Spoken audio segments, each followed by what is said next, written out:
High, সবাই ভালো আছেন আশা করি। আজকে আমরা কথা বলবো পেওনিয়ার নিয়ে, বেশ সিরিয়াস ইস্যু। সো আসুন আমরা পুরো ব্যাপারটা ব্রেকডাউন করি।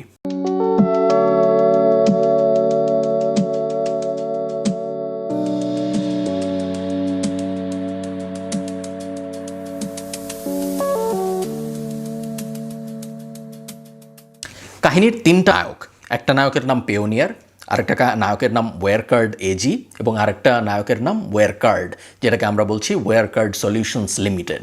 এই তিন নায়কের ব্যাপারে আমাদের জানতে হবে। প্রথমে আমরা জানি পেওনিয়ারের ব্যাপারে। পেওনিয়ার আপনারা যারা চেনেন না, বেশ জনপ্রিয় একটা কোম্পানি ফ্রিল্যান্সারদের এবং ইন্টারনেট মার্কেটারদের মধ্যে। এবং পেওনিয়ার এমন সব দেশেও সার্ভিস দেয় যেসব দেশে অন্যান্য কোনো কোম্পানি সার্ভিস দেয় না। যেমন ধরেন পেপাল বাংলাদেশে কাজ করে না, পেওনিয়ার করে, বা পেপাল প্যালেস্টাইনে কাজ করে না হয়তো, বা কিন্তু পেওনিয়ার করে। সো বেসিক্যালি আমি যেটা বলতে চাচ্ছি, পেওনিয়ার অনেক অনেক কমিউনিটিতে কাজ করে যেসব কমিউনিটিতে অন্যান্য কোনো কোম্পানি সার্ভিস দেয় না। এবং পেওনিয়ারের সার্ভিস বেশ ভালো। আমি ব্যক্তিগতভাবে পেওনিয়ার ইউজ করছি অনেক দিন ধরে এবং কখনোই আমার পেওনিয়ারের সাথে কোনো বড় ধরনের সমস্যা হয় নাই। সবসময় আমি পেওনিয়ার ব্যবহার করে সন্তুষ্ট ছিলাম এবং এখন পর্যন্ত মোটামুটি সন্তুষ্ট আছি বলা যায়। কাহিনী যেটা হলো, পেওনিয়ার নিজে কিন্তু তাদের যে মাস্টার কার্ড, সেই মাস্টার কার্ডের লেনদেন মাস্টার কার্ড প্রডিউস করে না। পেওনিয়ারের মাস্টার কার্ড ব্যাপারটা যে হ্যান্ডেল করতো, যে ডেবিট কার্ডটা, যে কার্ডটা দিয়ে আপনি অনলাইনে কেনাকাটা করতে পারতেন, সেইটা যেই কোম্পানি হ্যান্ডেল করতো সেই কোম্পানির নাম হলো ওয়ারকার্ড। এখন এই ওয়ারকার্ডের যে প্যারেন্ট কোম্পানি ওয়ারকার্ড এজি, সেই ওয়ারকার্ড এজি আবেদন করেছে ইনসলভেন্সির জন্য এবং তারা বেসিক্যালি ঘোষণা দিয়েছে যে তারা দেউলিয়া হয়ে যাচ্ছে। এই ঘোষণা যখন তারা দেয়, এই ঘোষণা তারা কেন দেয় এটাও জানা জরুরি। এই ঘোষণা তারা দেয় তার কারণ এই কোম্পানিটা $2.1 বিলিয়ন একটা ঘাপলা করেছে। ঘাপলাটা কীরকম? অনেকে ভাবছে যে তাদের সিইও মনে হয় $2.1 বিলিয়ন নিয়ে পালায় গেছে, এরকম কিছু না। তারা তাদের ইনকামে $2.1 বিলিয়ন এক্সট্রা দেখিয়েছে। তাদের আসলে ইনকাম হয়েছে কম, কিন্তু তারা $2.1 বিলিয়ন এক্সট্রা ইনকাম দেখিয়েছে যেন তারা শেয়ার প্রাইস আরও বাড়াতে পারে।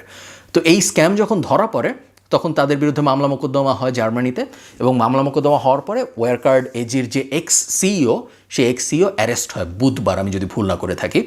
এবং আজকে আমি কবে এই ভিডিওটা রেকর্ড করছি এটাও বলে দিই। আমি রেকর্ড করছি জুনের 28 তারিখে। এটা জানা জরুরি কারণ আমি এই ভিডিওর পরেও কাহিনী আরও অনেক আগাবে। তো সিইও অ্যারেস্ট হয়, সিইও পরের দিনই বেইল পেয়ে যায় বা জামিন পেয়ে যায় $5 মিলিয়ন দিয়ে।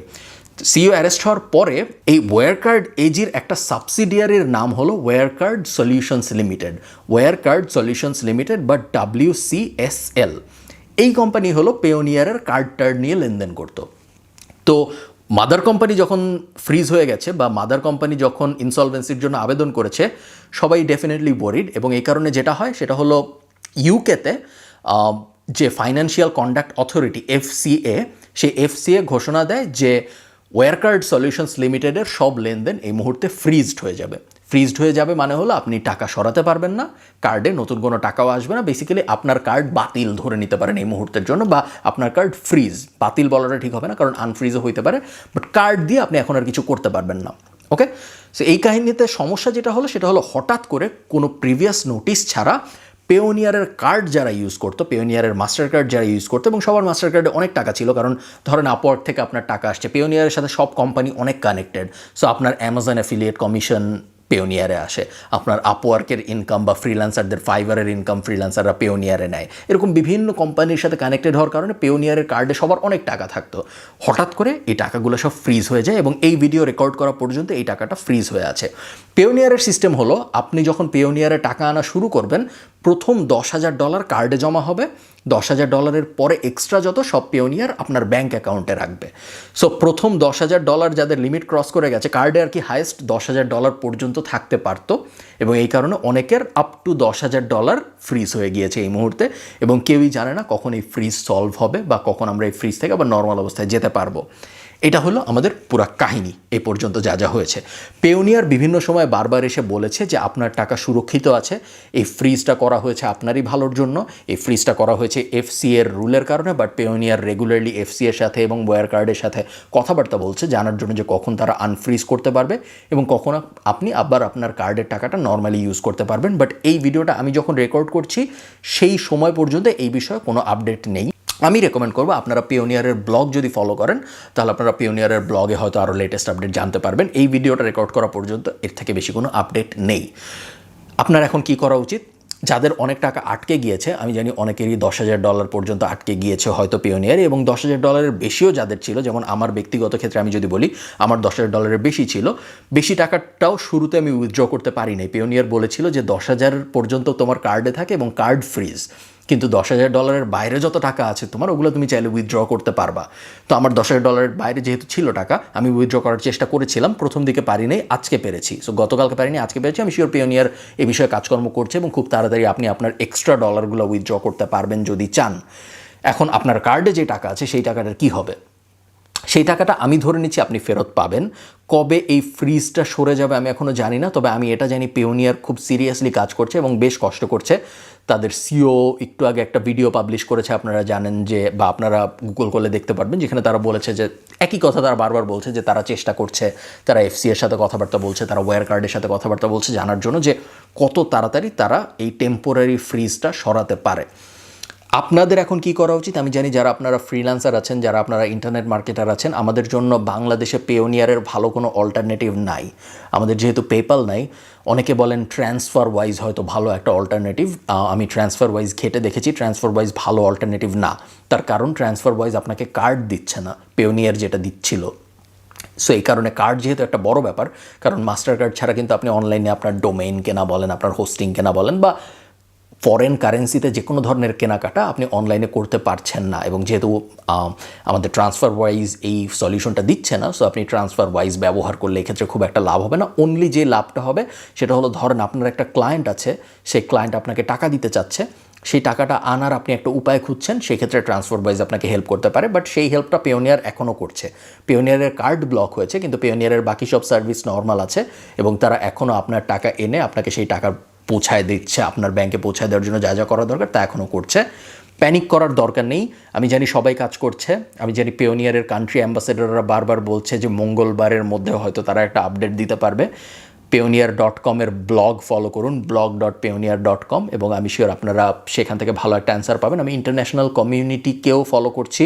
আপনারা যদি টুইটারে যান এবং পেওনিয়ার লিখে সার্চ দিয়ে লেটেস্ট টুইটগুলো দেখেন, আপনি দেখবেন অনেকে বলছে যে আমি ভেবেছিলাম এই সপ্তাহে পেওনিয়ারের কার্ড ইউজ করে আমার বাচ্চার জন্য দুধ কিনবো, এখন কিনতে পারছি না। এরকম বিভিন্ন ধরনের খুব আনফর্চুনেট সমস্যার মধ্যে দিয়ে মানুষ হঠাৎ করে যাচ্ছে, এবং যেহেতু পেওনিয়ার আগে থেকে বলে নাই, সো পেওনিয়ারও অবশ্যই দায় এড়াতে পারে না, কারণ পেওনিয়ার অবশ্যই জানতো ওয়্যার কার্ডের এই ইস্যুটার ব্যাপারে। কারণ এই ইস্যুটা কিন্তু হঠাৎ করে বৃহস্পতিবার হয় নাই, মোটামুটি 1-1.5 সপ্তাহ ধরেই এই ওয়্যার কার্ডের জালিয়াতিটার খবর নিউজে আসা শুরু হয়েছে।